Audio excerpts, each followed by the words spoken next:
Welcome to Biodiesel Magazine's top stories for early September. I'm your host, Jacob Noderman.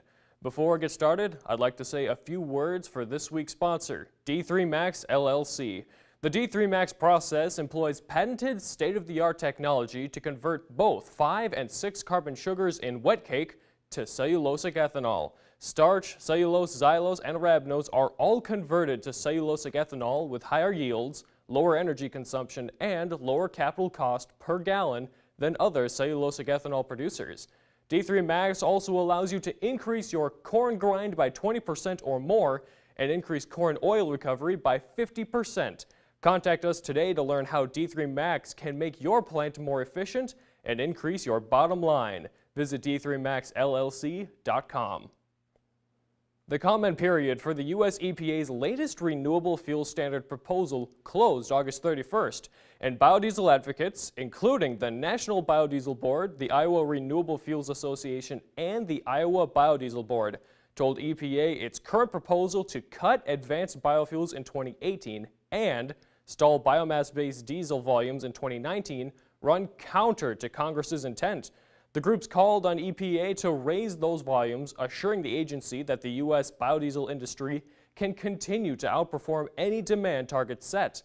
A representative of the National Biodiesel Board told Biodiesel Magazine it extended an olive branch to EPA by lowering its suggested minimum volumes since the August 1st hearing from 5.25 billion ethanol equivalent gallons of advanced biofuels down to 4.75 billion gallons.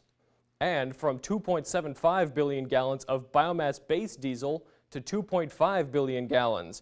The final rule is expected to come out late this year.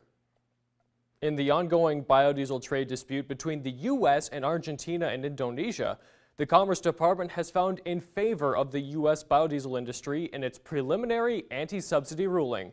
The department found government subsidization in those two countries violate international trade rules.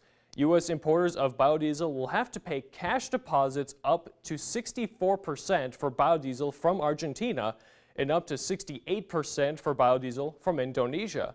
The preliminary anti-dumping determinations are expected in October. AGP recently completed a major expansion project at its Sergeant Bluff, Iowa biodiesel production facility, the nation's first commercial-scale biodiesel plant built in 1996. Production capacity at AGP's Sergeant Bluff biodiesel plant doubled from 30 to 60 million gallons per year. The biodiesel expansion project was coupled with construction of AGP's new on-site soybean oil refinery, which supplies feedstock to the biodiesel plant.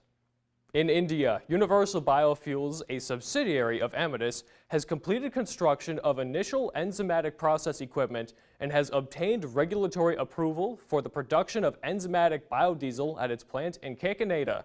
The company filed a patent on its proprietary pretreatment process in April.